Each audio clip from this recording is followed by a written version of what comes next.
Hello students, welcome to World Student Scope. I am Shruti teaching you class 11th chemistry. We were starting with the second chapter, that is structure of atom. So this is the part 3rd of our lecture of our chapter, that is structure of atom. Right?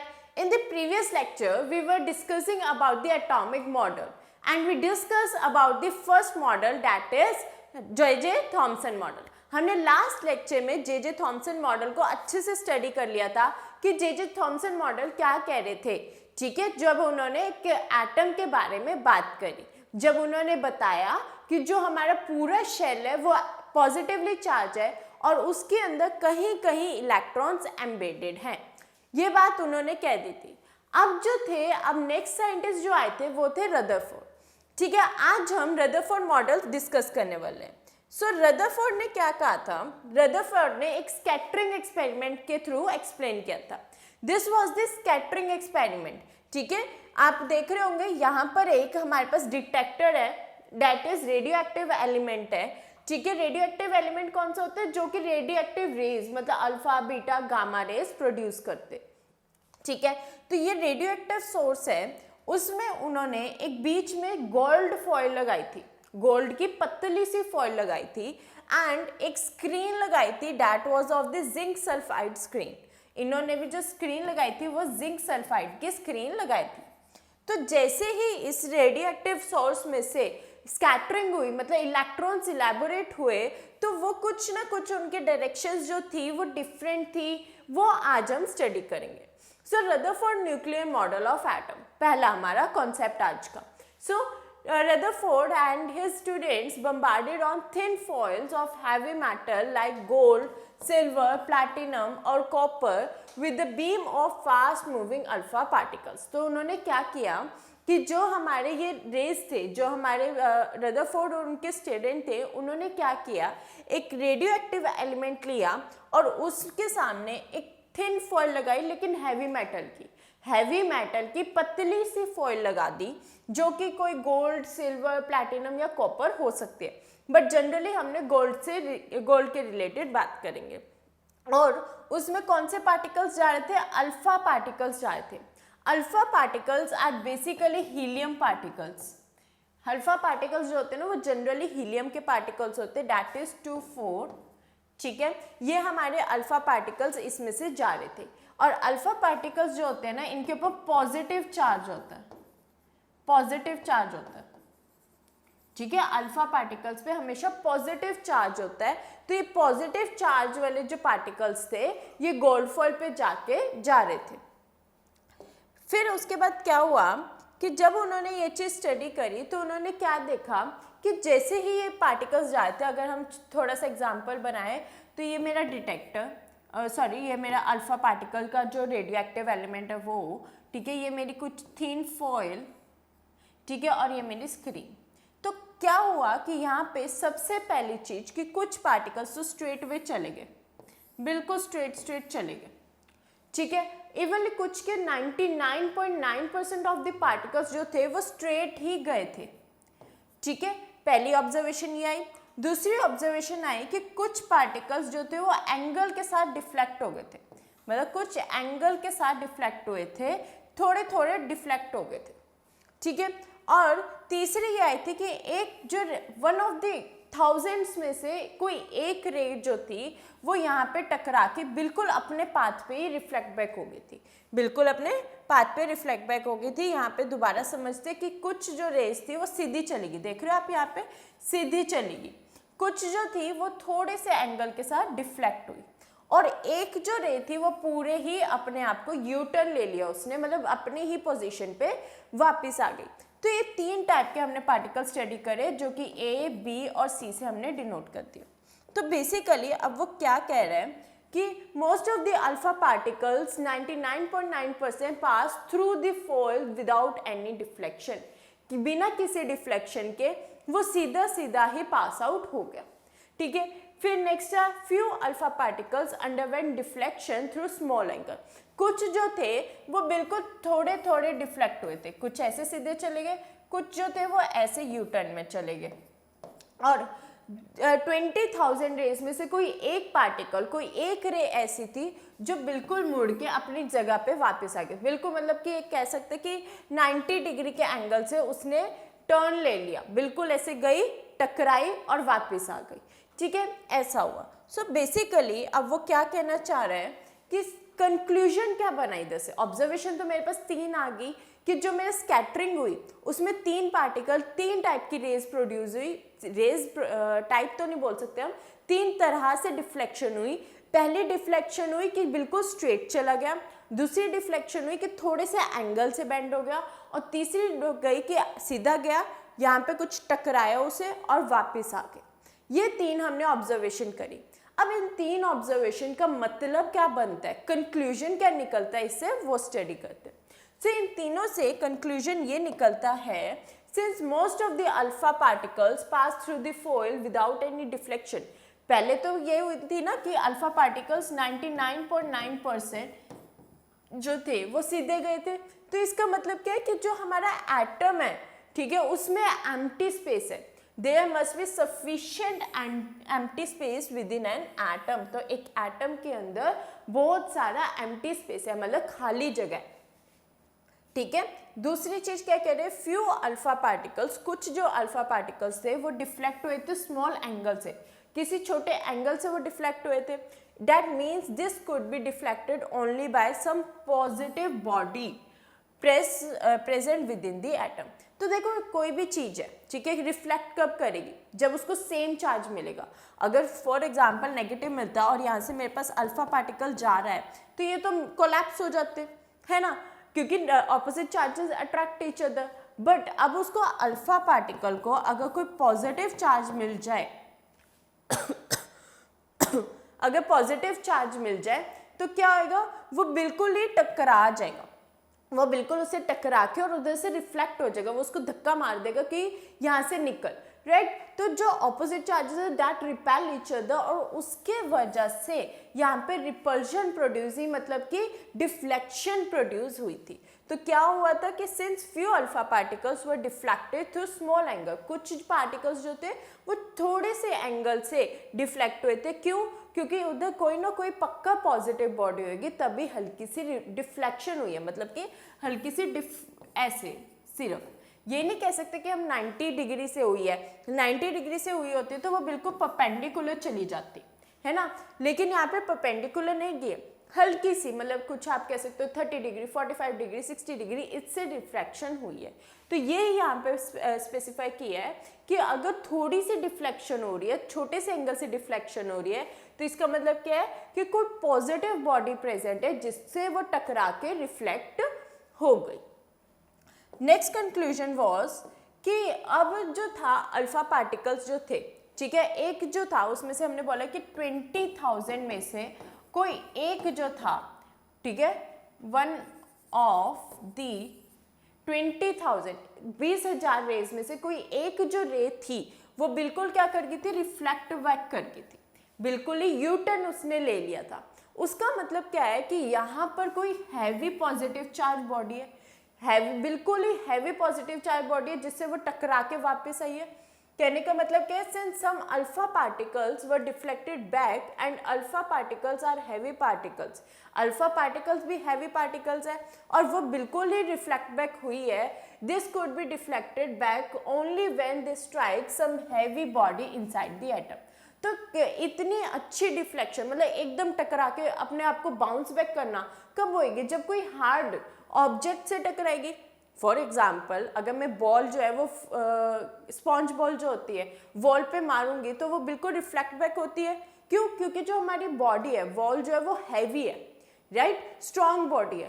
तो यहाँ पर भी क्या हो रहा है कि वही यहाँ पे कॉन्सेप्ट लिया कि अगर कोई चीज़ बिल्कुल जाते टकरा के रिफ्लेक्ट बैक हो रही है, बिल्कुल पीछे आ रही है, तो इसका मतलब क्या है कि वहाँ पे कोई हैवी चार्ज बॉडी है जिसके वजह से वो टकरा रही है और वापस आ रही है, ठीक है। तो तीनों ऑब्जर्वेशन से 3 कंक्लूजन ये निकले। पहला ऑब्जर्वेशन था कि जो हमारी रेज है वो सीधी चली गई थी, वो बिल्कुल ही सीधी सीधी चली गई थी। तो कहने का मतलब क्या, सीधी जा रही है तो एटम के अंदर एम्प्टी स्पेस प्रेजेंट है। दूसरी चीज, अगर उसने थोड़े से एंगल से डिफ्लेक्ट करी है ठीक है, थोड़े से एंगल से डिफ्लेक्शन करिए, इसका मतलब क्या है कि उसके अंदर जो है पॉजिटिव चार्ज पार्टिकल्स है जिसके वजह से वो उसने हल्की सी डिफ्लेक्शन शो करी है। एंड थर्ड कंक्लूजन क्या कह रहा है कि जब वो पूरा ही एक जो रे थी वो अपने आप को रिफ्लेक्ट बैक कर गई थी, तो रिफ्लेक्ट बैक करने का मतलब क्या है कि उसके अंदर बीच में कोई हैवी चार्ज पार्टिकल प्रेजेंट है जिससे वो टकराई और बाउंस बैक हो गई। ठीक है, ये थे हमारे तीन conclusions. Then fourth one is the small heavy positively charge body present within the atom is called nucleus. और उन्होंने क्या कहा कि जैसे हर एक सेल होता है ना, ह्यूमन बॉडी का सेल होता है, वैसे ही हमने यहाँ पे नाम दिया एक सेंटर बॉडी, एक पूरे एटम के वो सेंटर बॉडी जहाँ पे बहुत ज़्यादा मास है, बहुत ज़्यादा कंसंट्रेशन है, उस जगह को हमने नाम दे दिया न्यूक्लियस, उसका नाम दे दिया न्यूक्लियस। सो बेसिकली क्या चार कंक्लूजन्स आते हैं कि सबसे पहली चीज कि जो एटम में काफ़ी ज़्यादा जो स्पेस है वो खाली है। दूसरा कंक्लूजन कि एटम के अंदर पॉजिटिवली चार्ज पार्टिकल्स है जिसकी वजह से थोड़ी सी डिफ्लेक्शन हो रही है। ठीक है, एंड थर्ड जिसके वजह से जो रे हमारी जा रही है प्रेजेंट है, सेंटर में प्रेजेंट है एक न्यूक्लियस, हैवीली चार्ज बॉडी है जिससे टकरा के एक रे जो है बिल्कुल ही बाउंस बैक हो रही है। This was the 4 conclusions of the Rutherford model. ठीक है, ये 4 कंक्लूजन थे रदरफोर्ड मॉडल के कि कैसे कैसे हमने रेज एक्सपेरिमेंट से, रेज की स्कैटरिंग से हमने ये समझा कि क्या क्या एटम के अंदर प्रॉपर्टीज हो सकती हैं। ठीक है, खाली स्पेस है, पॉजिटिव चार्ज है, सेंटर में एक हैवी बॉडी है दैट इज न्यूक्लियस जिसके अंदर प्रॉपर पूरा मास है और उधर से कोई भी रे टकराएगी तो बाउंस बैक ही करेगी। तो ये थे हमारे रदरफोर्ड के 4 conclusions. Next is Rutherford model, Rutherford atomic model. Basically Rutherford ने एटॉमिक मॉडल स्पेसिफाई क्या किया था, उसमें क्या उन्होंने बताया था। So on the basis of above observation, इसी अबव ऑब्जर्वेशंस और कंक्लूजन्स के बेसिस पे Rutherford propose the nuclear model of atom. Rutherford ने एक न्यूक्लियर मॉडल प्रपोज किया। अकॉर्डिंग टू दिस मॉडल, अब इस मॉडल के अकॉर्डिंग वो क्या कहना चाह रहे हैं, the positively charged and most of the mass of the atom was densely concentrated in extremely small region called nucleus। तो सबसे पहली चीज उन्होंने क्या कहा कि जो पूरे एटम का जितना भी पॉजिटिव चार्ज होता है वो और जितना भी मास होता है वो सारा का सारा एक सेंटर में कंसंट्रेटेड है और उस सेंटर को हम कह रहे हैं न्यूक्लियस। ठीक है, जितना भी पॉजिटिव चार्ज है वो प्लस में हम क्या करेंगे मास, वो किसके अंदर प्रेजेंट है, सारा एक ही जगह कंसंट्रेटेड है और उसे हम क्या कहते हैं न्यूक्लियस, उसके अंदर। तो मतलब कहने की बात क्या कि वो जो पूरे एटम का सेंट्रल यूनिट है, ठीक है, पूरे एटम का, मैं मान लूँ ये पूरा एटम है और उसके बीच का जो ये सेंट्रल यूनिट है इसके अंदर पॉजिटिव चार्ज है और पूरे एटम का मास है। अगर आपको याद हो तो cathode ray experiment and anode रे एक्सपेरिमेंट में हमने ये स्टडी किया था कि इलेक्ट्रॉन के ऊपर जो चार्ज होता है वो नेग्लिजिबल होता है, जो इलेक्ट्रॉन के ऊपर चार्ज होता है वो नेग्लिजिबल होता है एंड जो प्रोटॉन के ऊपर चार्ज होता है वो हैवी होता है, हैवियर, राइट। तो इसका मतलब क्या है कि ये जितना भी प्रोटॉन है वो न्यूक्लियस के अंदर होएगा, तभी तो न्यूक्लियस के अंदर सारा मास आया, और इलेक्ट्रॉन कहीं बाहर होएगा तभी तो वहाँ पे नेग्लिजिबल मास है। तो यही हमारा सेकंड कंक्लूजन आता है कि जो हमारा न्यूक्लियस है उसके आसपास इलेक्ट्रॉन रिवॉल्व करते हैं। ठीक है, और वो एक सर्कुलर पाथ में रिवॉल्व करते हैं। एक आप देख रहे हो यहाँ फिगर में एक सर्कुलर पाथ में रिवॉल्व कर रहे हैं और इन सर्कुलर पाथ्स को हम कहते हैं ऑर्बिट। ठीक है, ऑर्बिट। तो बेसिकली वो क्या कह रहे हैं कि जो हमारे इलेक्ट्रॉन्स है, एक हमने एटम है, एटम के जो सेंट्रल यूनिट है ये हमारी न्यूक्लियस है और उसके आसपास इलेक्ट्रॉन रिवॉल्व करते हैं जिस शेल को हम कहते हैं orbit. So the nucleus surrounded by the electrons that move around the nucleus with a very high speed in a circular path is called orbit। तो इलेक्ट्रॉन जो है वो ऑर्बिट्स के अकॉर्डिंग रिवॉल्व करते हैं, ठीक है, और बहुत हाई स्पीड से रिवॉल्व करते हैं। ये उन्होंने सेकेंड कंक्लूजन दिया था, मतलब सेकेंड एटॉमिक मॉडल कहा था। Next is third, electrons and nucleus held together by electrostatic force of attraction. तो अब वो क्या कह रहे हैं कि जो इलेक्ट्रॉन और न्यूक्लियस है, ठीक है, अब हमने क्या बात कर दी कि चलो ठीक है कि ये मेरा न्यूक्लियस है, कि ये मेरा न्यूक्लियस है जी, और ये न्यूक्लियस है और इसके आसपास इलेक्ट्रॉन रिवॉल्व कर रहे हैं, ठीक है। अब इन दोनों के बीच में जो बॉन्डिंग होगी, मतलब न्यूक्लियस और इलेक्ट्रॉन के बीच में जो बॉन्डिंग है वो कौन सी फोर्स के अकॉर्डिंग है? इलेक्ट्रोस्टैटिक फोर्स के अकॉर्डिंग है। क्यों? देखो न्यूक्लियस के अंदर हम क्या बात कर रहे हैं कि सारा मास प्रेजेंट है, मतलब सारे प्रोटॉन्स इसके अंदर प्रेजेंट है, राइट, और सारे इलेक्ट्रॉन्स जो है वो ऑर्बिट में रिवॉल्व कर रहे हैं, ठीक है। तो जब चार्जेस की बात आ जाती है तो हम इलेक्ट्रोस्टैटिक की बात करते हैं, मतलब इलेक्ट्रिसिटी, क्योंकि पॉजिटिव चार्ज और नेगेटिव चार्ज मिलकर इलेक्ट्रिसिटी प्रोड्यूस करते हैं। तो यहीं से उन्होंने कंक्लूजन लगाया कि जो प्रोटॉन और इलेक्ट्रॉन के बीच में जो फोर्स भी होगी वो भी इलेक्ट्रोस्टैटिक होगी, वो भी इलेक्ट्रोस्टैटिक फोर्स होगी, ठीक है। ये रदरफोर्ड ने कहा था, क्लियर। तो बेसिकली रदरफोर्ड ने क्या क्या बातें करी? पहले उन्होंने 3 conclusion and 3 observations the. Observation क्या थी? सबसे पहले ऑब्जर्वेशन थी कि जो एटॉमिक जितने भी पार्टिकल्स होंगे अल्फा पार्टिकल्स वो गोल्ड फॉइल से सीधे चले गए। दूसरी थी कि कुछ जो थे अल्फा पार्टिकल्स उन्होंने डिफ्लेक्शन प्रोड्यूस करी, मतलब थोड़ी सी डिफ्लेक्शन प्रोड्यूस करी। और तीसरा था कि हजारों में से कोई एक रे जो थी वो सेंटर में जाके टकरा के बिल्कुल 180 की डिग्री से वापस आ गई। इतना हुआ।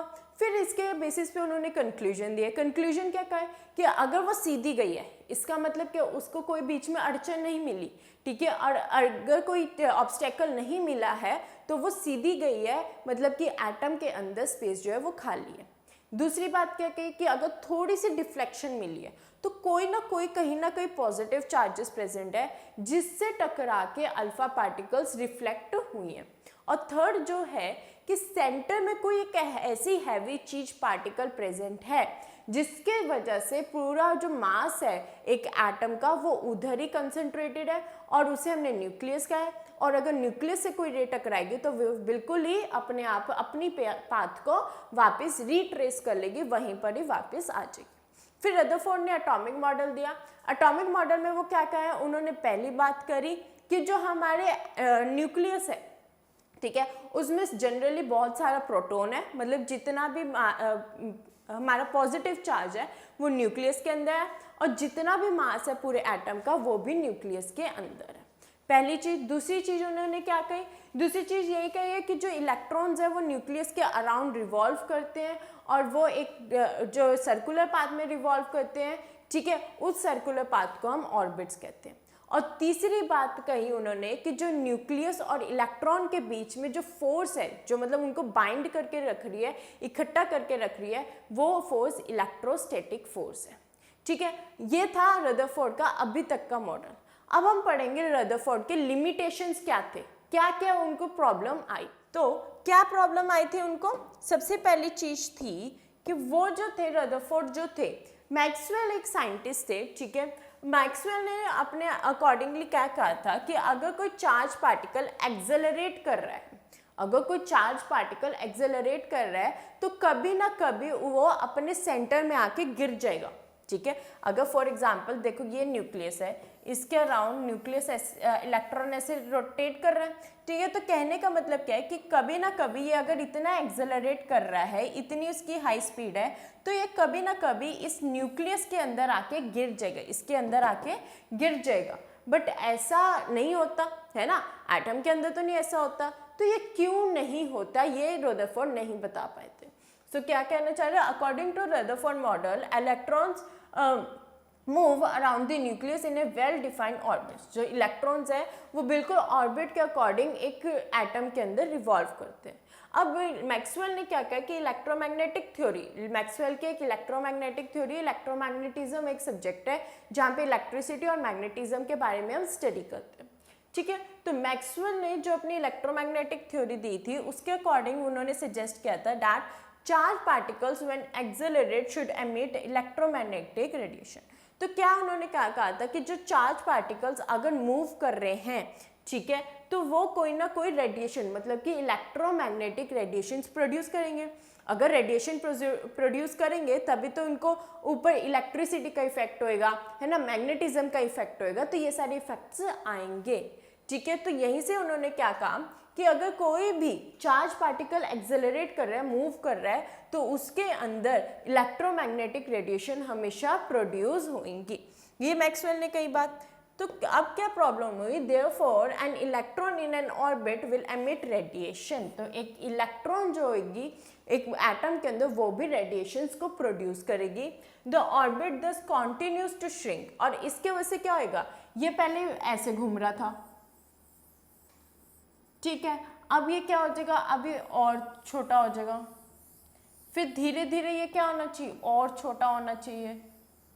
ठीक है, मतलब बिल्कुल आप देख रहे हो कि यहाँ से यहाँ तक आते आते वो श्रिंक कर रहा है, मतलब इलेक्ट्रॉन्स के जो ऑर्बिट्स हैं वो बहुत पास पास आ रहे हैं न्यूक्लियस के, और फिर इसके अकॉर्डिंग तो एटम डिस्ट्रॉय हो जाना चाहिए, है ना, एक एटम को डिस्ट्रॉय हो जाना चाहिए। बट अगर डाल्टन की बात देखी जाए तो क्या कहते हैं वो, atom can neither be destroyed not be created. तो एटम ना डिस्ट्रॉय किया जा सकता और ना ही बनाया जा सकता है। तो उसके अकॉर्डिंग तो रदरफोर्ड का मॉडल यहाँ पर फेल होता है कि वो अपनी इलेक्ट्रोमैग्नेटिक रेडिएशंस नहीं बता पाए कि क्यों ऐसा होता है कि जो हमारे पार्टिकल्स हैं, ठीक है, वो रिवॉल्व करते करते न्यूक्लियस में क्यों नहीं गिरते, ये वो एक्सप्लेन नहीं कर पाए थे रदरफोर्ड। अच्छा, अब ये जो होते हैं ये सोलर सिस्टम में भी हम देख लेते हैं। सोलर सिस्टम में मैंने यहाँ पे स्पेसिफाई किया है कि जो हमारे यहाँ पर जो चार्जेस हैं, चार्ज पार्टिकल होना ज़रूरी है, बट सोलर सिस्टम में जो हमारे प्लैनेट्स हैं वो चार्ज पार्टिकल्स नहीं है, इसलिए जो वो अपने ऑर्बिट्स में रिवॉल्व करते हैं और जो प्लैनेट्स हैं वो सन के अंदर नहीं गिरते हैं, राइट। तो क्योंकि वो चार्ज पार्टिकल्स नहीं है, यहाँ पर हम चार्ज पार्टिकल्स की बात कर रहे हैं कि इलेक्ट्रॉन प्रोटॉन इनकी बात कर रहे हैं कि जब अगर वो मूव कर रहे हैं, मतलब एक्सेलरेट कर रहे हैं, तो एक्सेलरेट करते टाइम उनके अंदर कुछ इलेक्ट्रोमैग्नेटिक रेडिएशन प्रोड्यूस होनी चाहिए, जिसके वजह से उनका ऑर्बिट का जो साइज है वो डिक्रीज करना चाहिए और अल्टीमेटली एटम को डिस्ट्रॉय कर देना चाहिए। बट ये बात जो रदरफोर्ड थे वो एक्सप्लेन नहीं कर पाए थे कि क्यों एटम डिस्ट्रॉय नहीं होता, ठीक है। तो ये थी रदरफोर्ड की लिमिटेशन।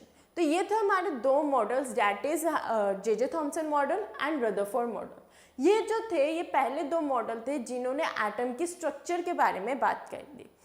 अब हम न्यूट्रॉन की डिस्कवरी की बात करेंगे एंड उसके बाद हम नील बोहर का मॉडल्स डिस्कस करेंगे। सो अब हम करते हैं न्यूट्रॉन की डिस्कवरी, ठीक है। तो अब क्या हुआ था, अब हमारे पास इतना तो पता लग गया कि चलो ठीक है, एक सेंटर में न्यूक्लियस होता है जिसके अंदर प्रोटॉन होते हैं और साइड में इलेक्ट्रॉन रिवॉल्व कर रहे हैं, ठीक है, इतना। अब हर एक हमें पता, ये भी पता लग गया कि हर एक एलिमेंट का जो एटॉमिक स्ट्रक्चर है वो डिफरेंट है, इतना भी क्लियर हो गया। तो जो मोस्टली साइंटिस्ट थे उन्होंने क्या किया, जब वो स्टडी कर रहे थे ना, तो उनको दिखा कि हमारे पास ये बोल रहे कि ऑलमोस्ट जितना भी मास होता है एटम का वो उसके प्रोटॉन के बराबर होना चाहिए, क्योंकि प्रोटॉन का मास ही ज़्यादा होता है, इलेक्ट्रॉन का तो नेग्लिजिबल है। तो अगर ऐसे कंपेरिजन देखा जाए तो क्या हो रहा है यहाँ पे कि जब एटॉम के मासेस निकाले गए तो उनके जो मासेस थे वो डिफरेंट आए। जरूरी नहीं है हर बार प्रोटॉन के मास से सेम आए, कुछ जो थे उनके मासेस बढ़े हुए निकले, ठीक है, प्रोटॉन के मास से ज़्यादा आए। अब उन्होंने सोचा कि जब इलेक्ट्रॉन का मास नेग्लिजिबल है, प्रोटॉन के मास से ये बढ़ा हुआ है, तो इसका मतलब कोई और एलिमेंट भी प्रेजेंट होएगा एटम के अंदर, ठीक है, कोई और प्रेजेंट भी होएगा, एलिमेंट नहीं, कोई और सब एटॉमिक पार्टिकल भी प्रेजेंट होएगा एटम के अंदर जो न्यूट्रल होएगा, जिसके ऊपर कोई चार्ज नहीं होगा, क्योंकि इलेक्ट्रॉन और प्रोटॉन ऑलरेडी प्रेजेंट है, तो न्यूट्रल पार्टिकल होएगा, बट उसके ऊपर कोई ना कोई मास जरूर होएगा। तो ये उन्होंने बात स्पेसिफाई करी थी। So basically mostly performed experiment to determine exact quantity of charge mass present in the on the nucleus। तो उन्होंने क्या किया, उन्होंने एक अपना एक्सपेरिमेंट परफॉर्म किया जिससे उन्होंने न्यूक्लियस के ऊपर कितना एग्जैक्ट चार्ज है, कितना एग्जैक्ट मास है वो स्टडी करने की कोशिश करी। और उन्होंने क्या देखा कि कुछ जो the mass of the atom was calculated from the number of protons present in the nucleus. और उन्होंने कहाँ से अपने जो मास निकाला वो कहाँ से निकाला है, number of protons present in the nucleus, कि कितने प्रोटॉन्स प्रेजेंट है एक न्यूक्लियस के अंदर, वहाँ से उन्होंने कोशिश करी मास निकालने की। बट उनको क्या हुआ, however for any element the mass was found to be different than proton mass. तो उनको क्या लगा कि कुछ एलिमेंट्स के जो मास थे ना वो डिफरेंट आए एज कम्पेयर टू उनके प्रोटॉन के मास के, ठीक है। तो as electron as negligible mass, और इलेक्ट्रॉन का नेग्लिजिबल मास है, तो क्या होगा, therefore there must be some other particles present in the nucleus. तो न्यूक्लियस के अंदर कोई और पार्टिकल्स प्रेजेंट हो सकते हैं फॉर श्योर, ठीक है। तो क्या कह रहे थे वो, और वो पार्टिकल्स कौन से थे। तो अब क्या हुआ, इतना तो हमें पता लग गया कि न्यूक्लियस के अंदर कोई और पार्टिकल्स तो प्रेजेंट होने चाहिए, ठीक है, जो कि न्यूट्रल हो और जिनके ऊपर कोई चार्ज ना हो और जिनके पास सिर्फ और सिर्फ मास हो, ठीक है, इतना पता लग गया। अब सेकेंड साइंटिस्ट आए चैडविक, ठीक है। चैडविक ने अपना अगेंस्ट एक्सपेरिमेंट, स्कैटरिंग एक्सपेरिमेंट, मतलब जो हमारा अभी हमने कैथोड रे, एनोड रे, रदरफोर्ड स्कैटरिंग एक्सपेरिमेंट पढ़ा है, वैसा ही एक स्कैटरिंग एक्सपेरिमेंट इन्होंने भी किया, जिसमें इन्होंने light elements like beryllium and boron को फास्ट मूविंग अल्फा पार्टिकल्स के साथ कोलैप्सली, ठीक है, स्कैटर किया। मतलब कि बेरिलियम और बोरॉन के भी पार्टिकल्स ले लिया और अल्फा पार्टिकल्स तो थे, तो तीनों को इकट्ठे स्कैटर किया। He found that some new particles were emitted, और उन्हें दिखा कि कुछ नए पार्टिकल्स भी आए हैं जिनके ऊपर कोई चार्ज नहीं है, दैट इज वर न्यूट्रल। वो क्या थे, न्यूट्रल थे, उनके ऊपर कोई चार्ज नहीं था, ना पॉजिटिव है ना नेगेटिव चार्ज है, but had a mass equal to that of proton. But उनका जो मास था वो प्रोटॉन के मास के बिल्कुल नियरली इक्वल था, ठीक है। तो ये जो थे और इन्हीं पार्टिकल्स का नाम दे दिया न्यूट्रॉन। तो बेसिकली क्या हुआ कि इतना पता लग गया था कि न्यूक्लियस के अंदर जो पूरा मास है वो ऊपर हो सकता है, ठीक है, एटम का जो मास है वो ज़्यादा हो सकता है। क्यों ज़्यादा हो सकता है, क्योंकि जो हमारा मास था, जो हमारा प्रोटॉन का मास था एक्सपेरिमेंट के टाइम पे, ठीक है, वो एटम का जो मास था वो प्रोटॉन के मास से बढ़ा हुआ आया। तो ऑब्वियस सी बात है, यहाँ पे कुछ और पार्टिकल्स ऐसे प्रेजेंट है जो कि न्यूट्रल है, जिनके ऊपर कोई चार्ज नहीं है और उनके पास मास जरूर है, ठीक है। वो जो मास है वो नियरली इक्वल टू प्रोटॉन के मास था, ठीक है, और उनके ऊपर न्यूट्रल चार्ज था, इसलिए उनको हमने न्यूट्रॉन्स का नाम दे दिया, न्यूट्रल से न्यूट्रॉन्स, ठीक है। तो न्यूट्रॉन्स की डिस्कवरी ऐसे हुई थी। नाउ तो न्यूट्रॉन्स एग्जैक्टली है क्या, neutron is defined as the fundamental particle. ये वो फंडामेंटल पार्टिकल है, ये भी सब एटॉमिक पार्टिकल का साथी है, विच कैरीज नो चार्ज, इसके ऊपर कोई चार्ज नहीं होता, बट जो मास होता है वो प्रोटॉन के मास के बिल्कुल बराबर होता है। और प्रोटॉन का मास किसके बराबर होता है, हाइड्रोजन एटम के मास के बराबर होता है, ठीक है। तो न्यूट्रॉन का जो मास होगा वो नियरली इक्वल जो होगा वो होगा प्रोटॉन के मास के, और प्रोटॉन का मास जो होगा वो हाइड्रोजन एटम के मास के बराबर होएगा, ठीक है, हाइड्रोजन एटम के मास के बराबर होएगा, ये बात हुई। और जो इलेक्ट्रॉन है उसके ऊपर नेग्लिजिबल मास होता है। तो ये हमारे पास 3 सब एटॉमिक पार्टिकल्स आ गए एटम के। तो एटम के अंदर 3 सब एटॉमिक पार्टिकल्स कौन से हैं, इलेक्ट्रॉन, प्रोटॉन एंड न्यूट्रॉन। तो अगर इनकी स्ट्रक्चर देखें तो कैसे बनेगी, जो ये मेरा न्यूक्लियस है इसके अंदर न्यूट्रॉन प्लस प्रोटॉन प्रेजेंट होते हैं, और ये मेरे जो ऑर्बिट्स हैं इसके अंदर इलेक्ट्रॉन रिवॉल्व करते हैं, ठीक है। इतना रदरफोर्ड ने अपना मॉडिफाई करके बता दिया। जैसे ही न्यूट्रॉन की स्ट्रक्चर, उन्होंने अपना एटॉमिक मॉडल को मॉडिफाई किया और उन्होंने बताया कि अब इस न्यूक्लियस के अंदर ना न्यूट्रॉन और प्रोटॉन दोनों प्रेजेंट होते हैं, और जो इलेक्ट्रॉन होते हैं वो ऑर्बिट्स के अराउंड रिवॉल्व कर रहे होते हैं। तो यहाँ तक का हमारे पास atomic model and discovery of sub atomic particles complete हो गया। मतलब पहले 2 टॉपिक्स जो है हमारे इस चैप्टर के वो कंप्लीट हो गए। Now in the next lecture we are going to start with the Bohr's model. अब हम नेक्स्ट में बिल्कुल डिटेल में पढ़ेंगे कि एटम की स्ट्रक्चर कैसी है, हाइड्रोजन एटम की स्ट्रक्चर कैसी है, बोहर ने क्या बोला था एटम के बारे में, राइट। ये सारा हम नेक्स्ट लेक्चर में डिस्कस करेंगे। यहाँ तक हमारे पहले 2 टॉपिक क्लियर हो गए, that is discovery of sub atomic particles and second one is हमारे atomic models. So thank you students, we'll meet you in the next lecture. Thank you from the World Students Co.